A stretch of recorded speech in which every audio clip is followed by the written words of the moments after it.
Assalamualaikum warahmatullahi wabarakatuh.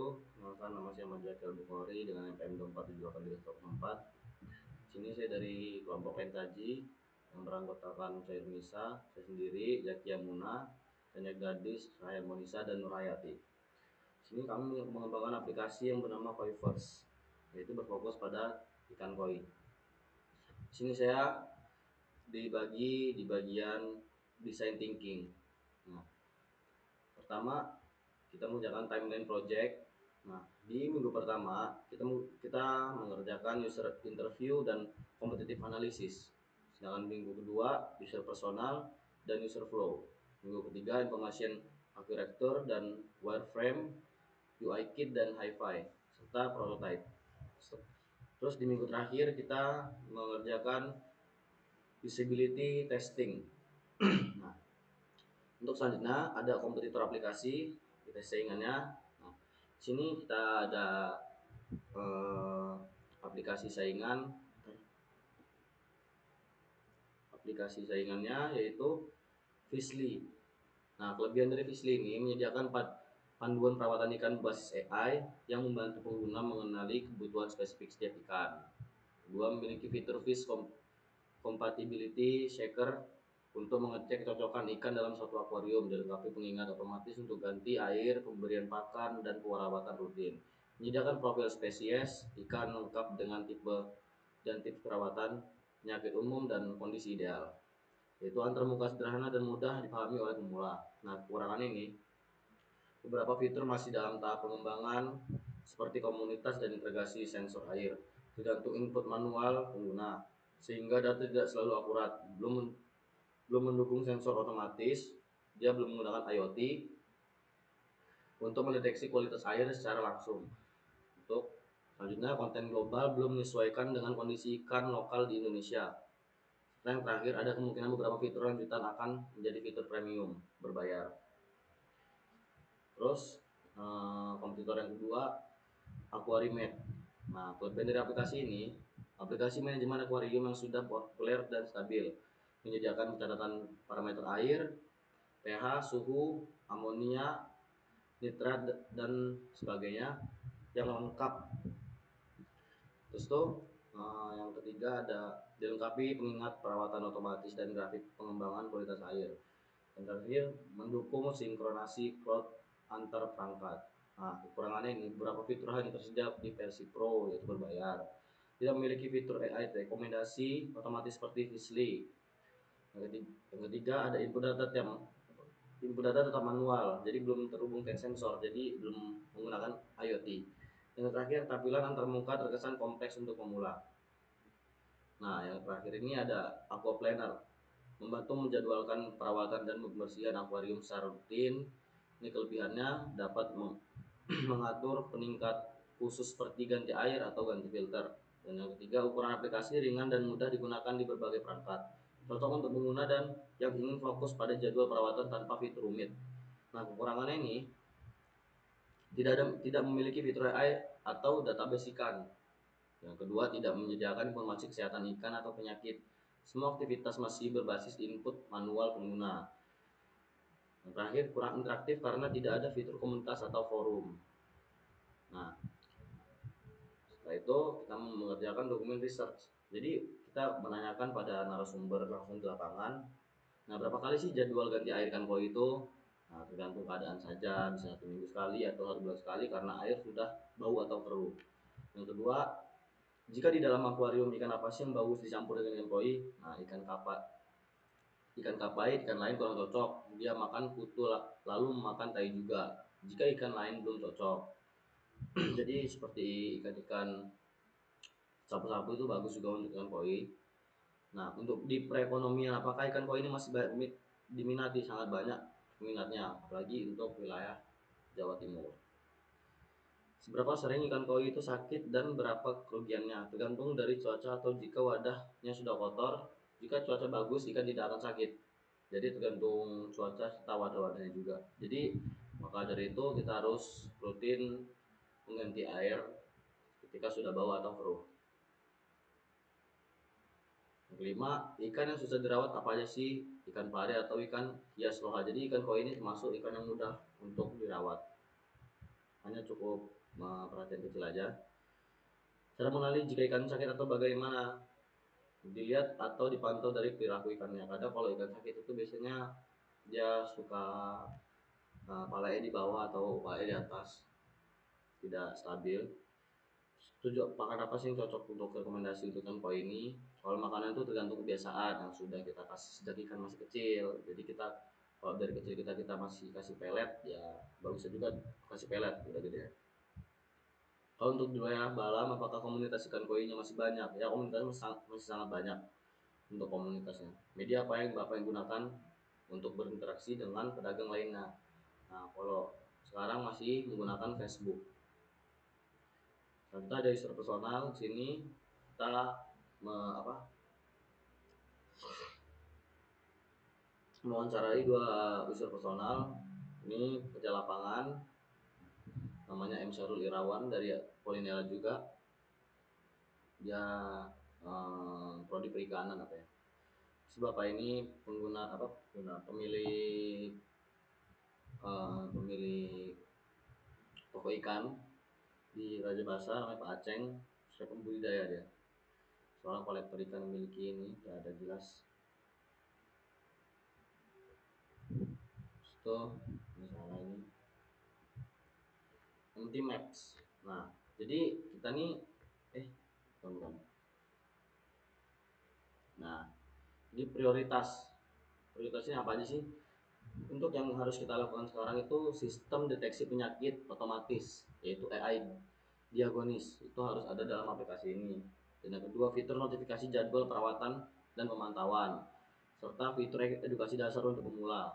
Nah, kalau untuk apa yang harus kita lakukan setelahnya itu rekomendasi pencegahan penyakit berdasarkan data lingkungan, fitur penyimpanan data kesehatan dan riwayat pemantauan. Jadi kita harus ada namanya itu fitur penyimpanan data dan riwayat pemantauan untuk yang mana aja.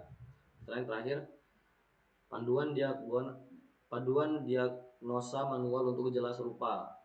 Nah, jadi kita bisa tahu.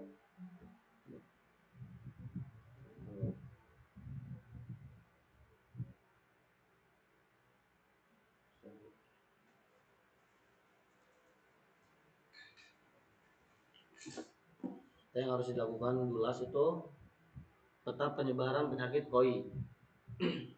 Ya, ya. Tolong terminal yang dalam itu bawa keluar aja.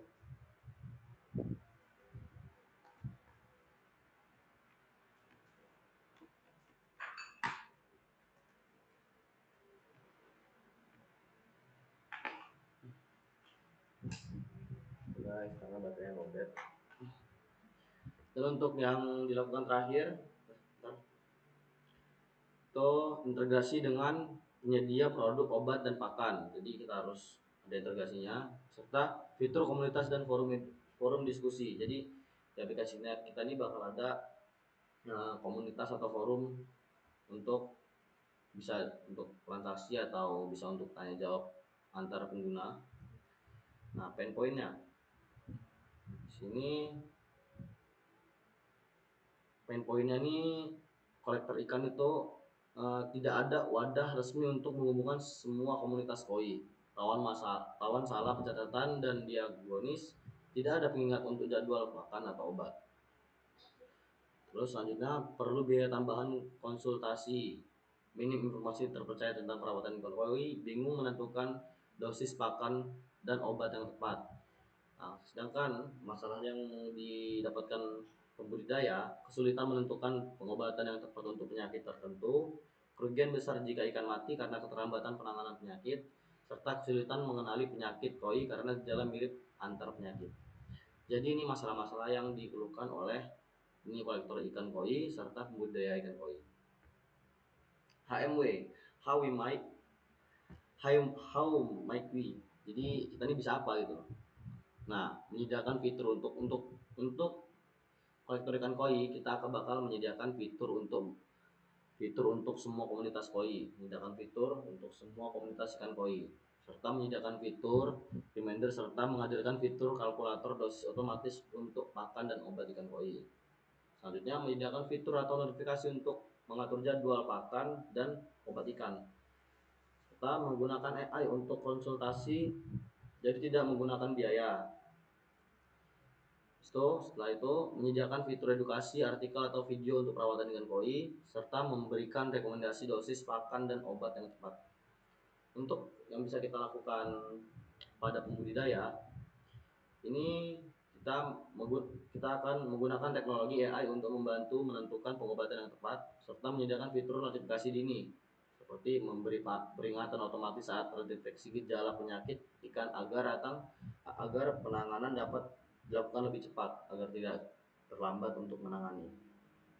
Serta menyediakan fitur deteksi penyakit koi dengan panduan gejala yang jelas, jadi tidak samar-samar, jadi dia bakal transparan ini penyakitnya bakal apa gitu, penyakitnya kayak mana. Ini journey map. Ini saya kurang paham bagian ini, jujur bu. Jadi saya ini ikut nimbrung aja sama kawan-kawan saya. Selanjutnya ada IA. Di sini Koi first, flash screen, authentication. Nah, di sini nih apa aja sih yang bakal ada di aplikasi ini? Jadi navbarnya itu bakal ada home, log aktivitas, komunitas, dan profile. Di home ini di tampilan home bakal ada edukasi. Nah, ketika kita mencari edukasi bakal ada artikel, tips. Dalam tips ini ada video, serta di dalam edukasi ini bakal ada search bar untuk mencari. Setelah itu pada navbar home, pada tampilan home bakal ada namanya dosis smart, takaran pakan sesuai jumlah dan ukuran ikan, serta dosis obat berdasarkan volume kolam. Serta ada asisten koi pintar, ini AI, analisis gejala umum, serta saran penanganan awal. Setelah itu ada log aktivitas. Nah, berlog aktivitas itu bakal ada alarm perawatan. Jadi ada jadwal pakan serta jadwal obat. Setelah itu ada riwayat perawatan, tindakan, dan obat yang pernah digunakan itu apa aja. Setelah itu ada komunitas. Jadi ada kolom chat. Ini kita bisa mengirim pesan serta mengirim foto atau video. Di profile kita ada detail akun, pengaturan. Nah, di dalam pengaturan ini bakal ada pusat akun, tentang kami, ganti akun, dan logout. Nah, di sini user flow-nya ini bakal gimana sih, aplikasi ini bakal jalannya kayak mana gitu. Nah, kita bakal regis dulu. Regis ini bakal ini sama aja kayak apa ya?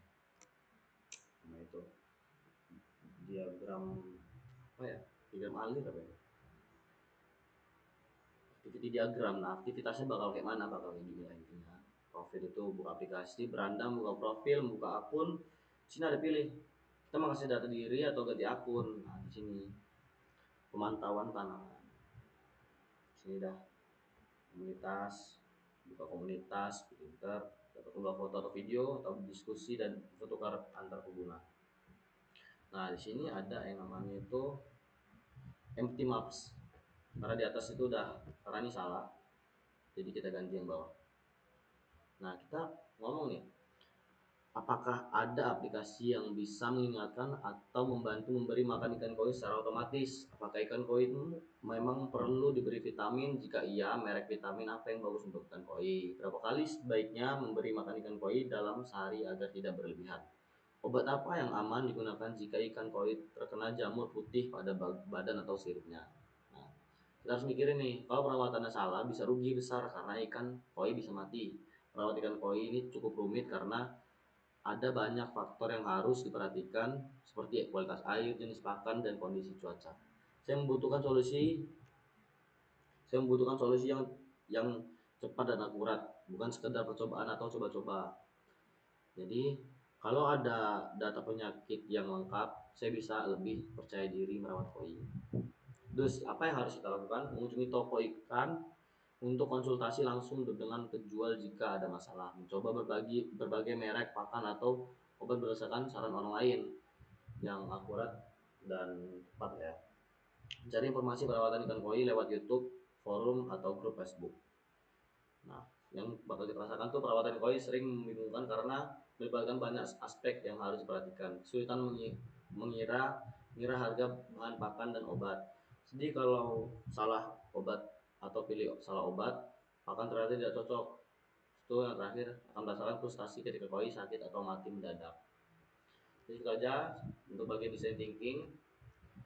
Cukup saya jelaskan kurang lebihnya, mohon maaf. Oh, ini ada perangkat lagi use case nya sini. Jadi si pengguna nih bisa login, melihat edukasi, alarm perawatan, reward perawatan, forum diskusi, AI pendeteksi.